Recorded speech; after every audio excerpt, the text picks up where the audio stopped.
Hello students, how are you? I hope you all are good. स्वागत है आप सभी का डियर गुरुजी के साथ। बच्चों, क्या आप गैस कर सकते हैं कि इस इमेज से आपको क्या समझ आ रहा है? अगर आपका जवाब भी यह है कि आप इस इमेज में आसमान में कुछ एक पक्षियों को देख रहे हैं जो कि उड़ रहे हैं, और ज़मीन पर दो बच्चे हैं जो कि उड़ने की चाह रखते हैं। अगर आप भी कुछ ऐसा सोच रहे हैं तो आप भी कुछ सही सोच रहे हैं। बच्चों, आज का जो हमारा टॉपिक है वो भी इस पिक्चर से संबंधित है।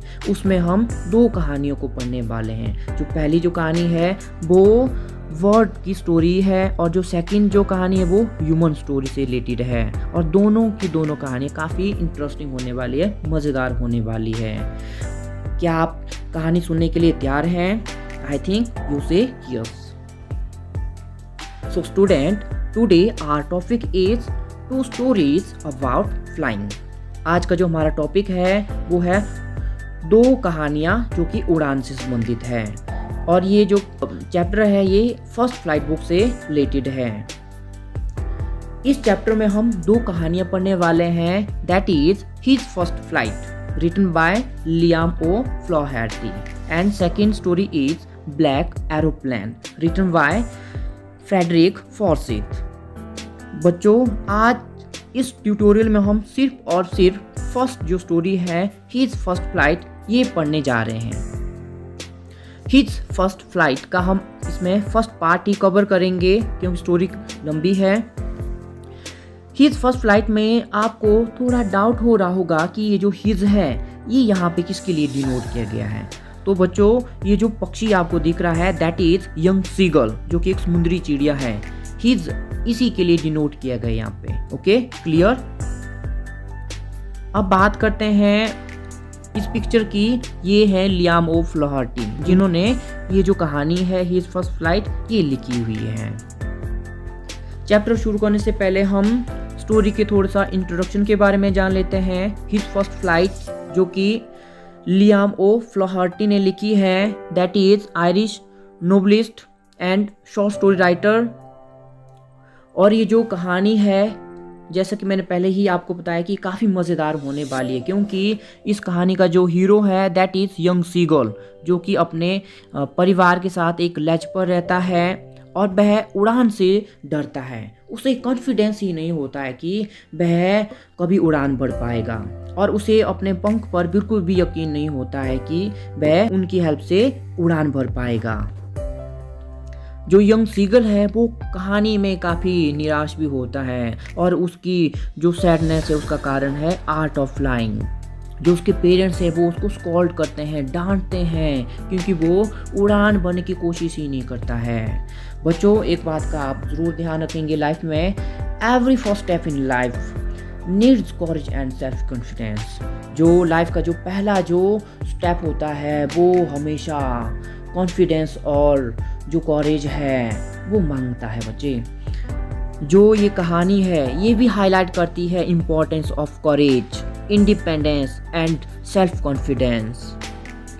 In this story, Liam O'Flaherty narrates how a frightened seagull learned to fly, कि किस तरह एक डरपोक जो सीगल है वो किस तरह उड़ान सीखता है, and how does he conquer his fear, और वो कैसे अपने डर पर काबू करता है या फिर विजय प्राप्त करता है, ये हम इस कहानी में देखेंगे। So let's start the story. His first flight written by Liam O'Flaherty। बच्चों, ये जो कहानी है ये एक यंग सीगल की है, जो कि हमारी कहानी का एक हीरो है। जैसा कि आप जानते हैं हर कहानी में एक हीरो होता है और एक विलन होता है। हीरो तो आपको पता लग चुका है कि हीरो हमारी कहानी का यंग सीगल है, और विलन होता है उसका डर, फियर या अफ्रेड। अब हमने ये देखना है कि क्या हमारे कहानी का हीरो जो फियर है या डर है उस पर विजय प्राप्त करता है या नहीं करता है, ये तो हमें कहानी के एंड में ही पता चलेगा। आइए कहानी शुरू करते हैं। The young seagull was alone on his ledge. जो सीगल है जो कि एक समुद्री चिड़िया है वो एक लेज पर अकेले है। लेज एक कगार होता है जो कि इस शेप में होता है। ये जो चट्टान है, चट्टान का जो आगे वाला जो हिस्सा है जो कि कमज़ोर हो सकता है, दैट इज लेज। एक projecting horizontal shelf is called ledge. His two brothers and his sister, उसके दो भाई हैं, एक बहन है और उसके दो पेरेंट्स हैं और एक वह खुद है। Means to say there are 6 members in the family. उसके जो दो भाई हैं और एक बहन है had already flown away the day before, वो एक दिन पहले ही उस लेज को छोड़कर जा चुके हैं।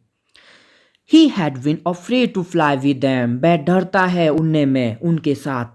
विद देम का मतलब कि उड़ने के साथ। मीन्स उसे जब उसके भाई और बहन उस लेज को छोड़कर जा रहे थे या वहाँ से उड़ान भर रहे थे तो वह उनके साथ नहीं जा पाता। क्यों? क्योंकि वह उड़ान से डरता था।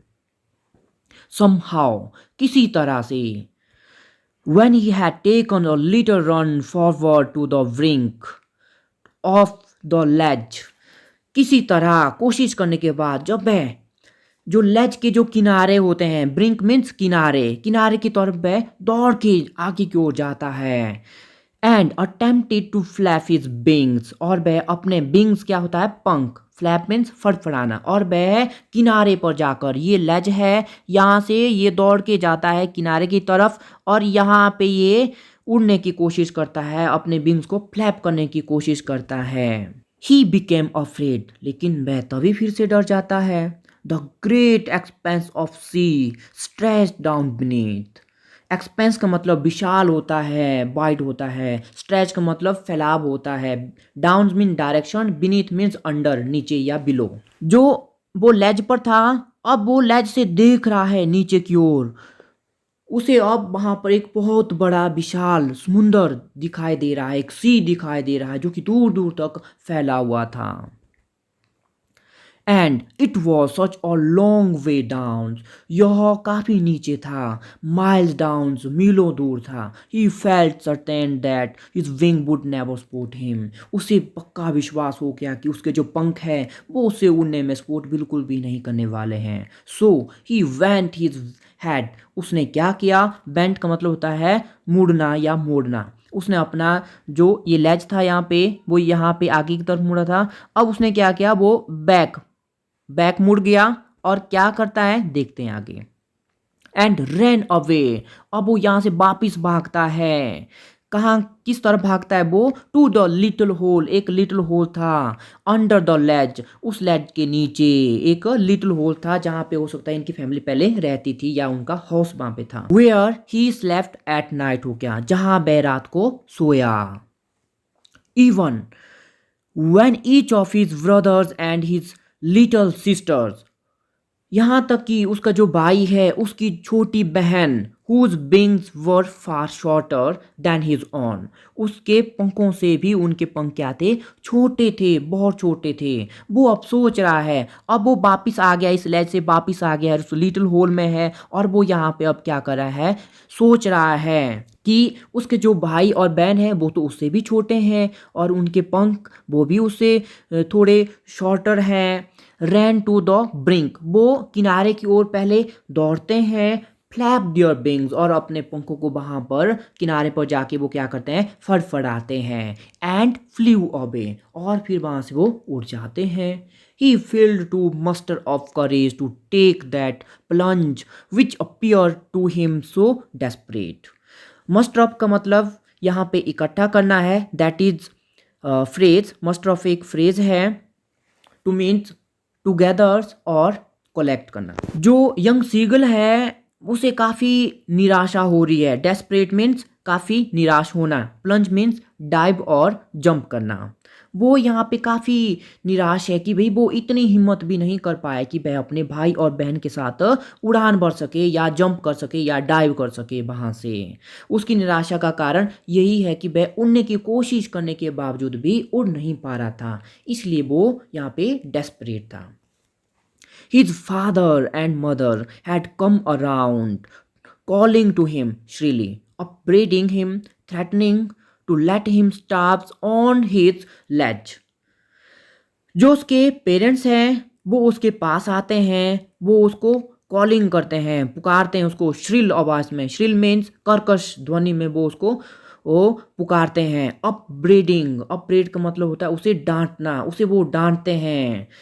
थ्रेटनिंग, थ्रेटन का मतलब होता है उसे धमकी देते हैं। वो क्या धमकी देते हैं उसको, वो कहते हैं कि to starve, starve means die of hunger, उसे भूख से मरने के लिए वो उस लेज पर अकेले छोड़ देंगे क्योंकि वो बच्चा था।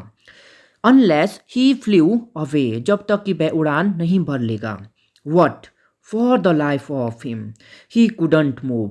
फॉर द लाइफ ऑफ एक यहाँ पर फ्रेज है जिसका मतलब है काफ़ी कोशिश करना, बहुत प्रयत्न करना। वह उड़ने की बहुत कोशिश करता है लेकिन वह उड़ नहीं पाता है। दैट वॉज 24 आवर्स अगो, ये जो सारी घटना हुई ये सारी की सारी 24 घंटे पहले की है। जैसे लैज पर उसका अकेले रहना, उसकी फैमिली का उसको छोड़कर चले जाना, इस सारी घटना को अभी तक 24 घंटे हो गए थे। Since then nobody had come near him, तब से लेकर के कोई भी उसके पास नहीं आया था। द डे बिफोर, एक दिन पहले, ऑल डे लॉन्ग, पूरा दिन, he had watched his parents, वो अपने पेरेंट्स को देखता है। वॉच मीन टू सी, देखना। वो अपने पेरेंट्स को देखता है फ्लाइंग, उड़ते हुए, about with his brothers and sister, अपने भाई और बहन के साथ। Perfecting them in the art of flight, वो उनको आर्ट ऑफ फ्लाइट सिखा रहे थे, उसके भाई और बहनों को। कौन? उसके parents. Teaching them how to skim the wave, उनको स्किम करना सिखाया जा रहा था उनके पेरेंट्स के द्वारा। स्किम मीन्स जो सरफेस है, जो सी का जो सरफेस है उसके ऊपर ऊपर ही उड़ते रहना या मंडराते रहना, that is called skim. And how to dive for fish, और किस तरह से मछली पर डाइव किया जाता है, उसे पकड़ा जाता है, ये उनको बताया जा रहा था। This all's are art of flight. He had in fact seen his older brothers catches his first herring and devour it, यहाँ तक कि वह देखता है उसका जो ओल्डर ब्रदर है, उसका जो बड़ा भाई है, वो अपनी लाइफ की फर्स्ट हैरिंग, हैरिंग एक मछली है, that is soft fine fish, वह हैरिंग को पकड़ता है अपनी लाइफ की जो कि पहली होती है उसकी। And devour it, devour mean to eat quickly, जल्दी जल्दी खाना भूख के कारण।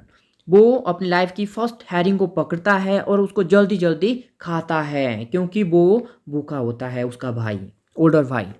स्टैंडिंग ऑन ए रॉक, एक रॉक पर वो ऐसा कर रहा होता है। While his parents circled around raising a proud cackle, उसके जो पेरेंट्स हैं वो उसके आसपास आते हैं, चारों ओर मंडराते हैं, घूमते हैं, चक्कर लगाते हैं, और प्राउड और फीलिंग, और उनको काफ़ी प्राउड होता है, और वे आपस में बात कर रहे होते हैं, गपशप। कैकल्स मीन्स साउंड, जो कि उन पक्षियों द्वारा वहाँ पर प्रोड्यूस किया जा रहा था। वो वहाँ पर कैकल कर रहे थे, गपशप कर रहे थे, हंसी मजाक कर रहे थे कि देखो कैसे हमारा जो बच्चा है उसने अपनी लाइफ की फर्स्ट हैरिंग को पकड़ा है और वो कैसे उसको खा रहा है, और उनको काफ़ी प्राउड होता है अपने बच्चे पर। And all the morning the whole family had walked about on the big plateau midway down the opposite cliff taunting him with his cowardice. Plateau एक जमीन से उभरा हुआ एक हिस्सा है, दैट इज कॉल्ड प्लेटो, पठार भी जिसे कहा जाता है। And clip, clip means steppe Rocky area, that is clip. Taunt का मतलब टीज होता है, कवार्डाइस का मतलब कायरता या डरपोक होता है, या लैक ऑफ कॉरेज या कॉन्फिडेंस। सुबह सुबह तक जो पेरेंट्स, जो होल फैमिली है, होल फैमिली में जो यंग सीगल है उसको छोड़ करके वो होल फैमिली है वो एक बिग प्लेटो पर जाती है। उस लेज को छोड़कर वो एक बिग प्लेटो पर जाती है और वहाँ से वो क्या करती है, उस यंग सीगल को वो टीज करते हैं। ठीक है, वो टीज करते हैं, क्यों? वो बोल रहे हैं उसको कि देखो कि वो कितना कोवार्डाइस है, कायर है, जो कि उड़ान भी नहीं भर सकता है। The sun was now ascending the sky, ascend means to go up, ऊपर की ओर जाना। जो सूर्य था वो अब आसमान की ओर या आगे की ओर जा रहा था। Blazing on his ledge that face the south, blazing का मतलब जलना होता है खासकर आग के लिए, लेकिन यहाँ पे ब्लेज का मतलब है हीट ऑफ द सन, सूर्य की गर्मी। जो लेज था उस पे सूर्य की गर्मी पड़ रही थी और जो लेज का फेस था वो साउथ की तरफ था। He felt the heat. जो यंग सीगल था उसे काफ़ी गर्मी महसूस हो रही थी क्योंकि दिन का समय था और सूर्य की गर्मी भी तेज थी। Because he had not eaten since the previous nightfall. Nightfall का मतलब होता है शाम का समय, कमिंग ऑफ द नाइट और इवनिंग डस्ट हो गया ऐसा। सीगल था उसने पिछले कल से या पिछली शाम से कुछ भी नहीं खाया था।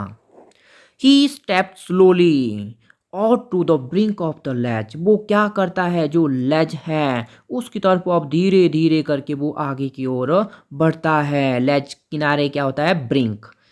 लेज के किनारे की ओर वो आगे की ओर बढ़ता है या कदम बढ़ाता है।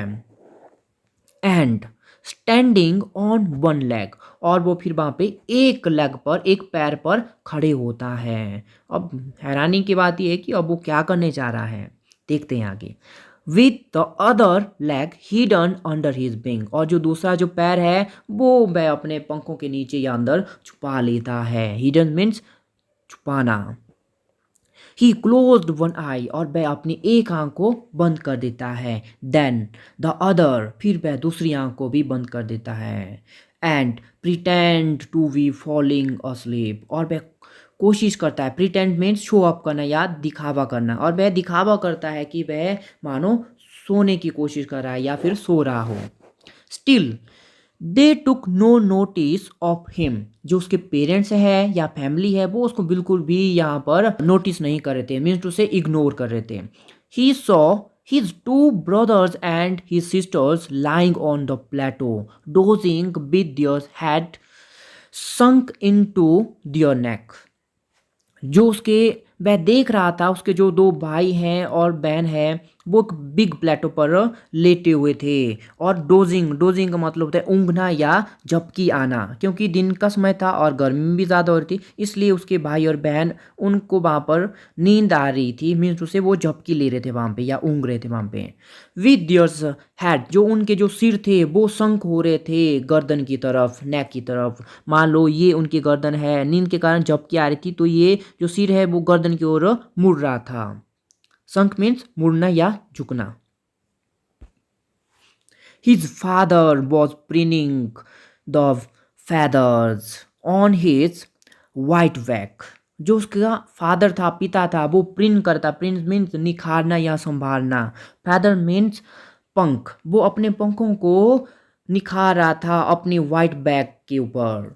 Only his mother was looking at him, केवल और केवल उसकी जो माँ थी वो उस यंग सीगल की एक्टिंग को वहाँ पर देख रही थी। She was standing on a little high hump on the big plateau. जो उसकी माँ थी वो एक प्लेटो, प्लेटो हम्प मीन्स एक उभरा हुआ भाग, प्लेटो पर एक उभरा हुआ भाग था, वहाँ पर वो खड़ी थी और उसको देख रही थी यंग सीगल को। She tore at a piece of fish. Tore का मतलब होता है फाड़ना। वह मछली का जो पीस है वो उसको फाड़ रही थी। यहाँ पे नाउ एंड अगेन, इसका मतलब होता है कभी कभार, means to say this is a phrase, means to say occasionally, from time to time. कभी कभार वो यंग सीगल को देख रही थी और कभी कभार वो उस जो फिश थी जो कि उसने अपने पैरों के बीच में पकड़ी हुई थी या फंसाई हुई थी उसको वो वहाँ पर फाड़ रही थी या उसके टुकड़े टुकड़े कर रही थी। And then scraped each side of her beak on the rock हो गया। स्क्रैप का मतलब होता है रगड़ना, टू रॉब्ड हो गया। बीक चोंच होती है पक्षियों की, वह बार बार क्या कर रही थी, लेफ्ट राइट वह अपनी चोंच है पत्थर पर रगड़ रही थी या मार रही थी इधर उधर। आपने देखा होगा जब भी पक्षी कुछ खाते हैं तो उनकी चोंच पर कुछ अगर फंसता है तो वो अपनी चोंच को स्क्रैप करते हैं इधर उधर, लेफ्ट राइट वो स्क्रैप करते हैं। The site of the food मैडन him, यह देखकर कि उसकी माँ मछली को खा रही है अब तो वह पागल हो जाता है भूख के कारण, क्योंकि उसे काफ़ी भूख लग रही होती है। How he love to tear food that way. अब वो यहाँ पे इमेजिन कर रहा है, सोच रहा है कि वो भी कैसे प्यार से खाना खाता था, दैट वे, ठीक उसी तरह जिस तरह उसकी माँ मछली को अभी खा रही है। Scraping his beak now and again to whet it. Scrape करता था वो भी अपनी चोंच को, नाउ एंड अगेन, कभी कभार, to whet it, whet means sharpen, अपनी चोंच को बहुत तेज भी करता था साथ में। ग ग ग he cried, begging her to bring him some food. अब वो यंग सीगल चिल्ला रहा है ग ग ग। बैगिंग का मतलब होता है भीख मांगना या रिक्वेस्ट करना। वो अपनी माँ से रिक्वेस्ट कर रहा था, दे दो उसे खाने के लिए कुछ दे दो। गौकोला, शी स्क्रीम्ड, स्क्रीम्ड मीन चिल्लाना। उसकी जो माँ है वो भी वापिस रिप्लाई करती है बैक डिराइसिवली, डिराइसिवली मीन्स उसका मजाक उड़ाते हुए। Mockingly, what, he kept calling plaintively. लेकिन जो यंग सीगल है वो दुखी मन से, प्लेंटिवली मीन्स दुखी मन से या सोरोफुली, वो कॉलिंग करता रहता है, बोलता रहता है, दे दो उसे भूख लग रही है, माँ मुझे खाने के लिए कुछ दे दो।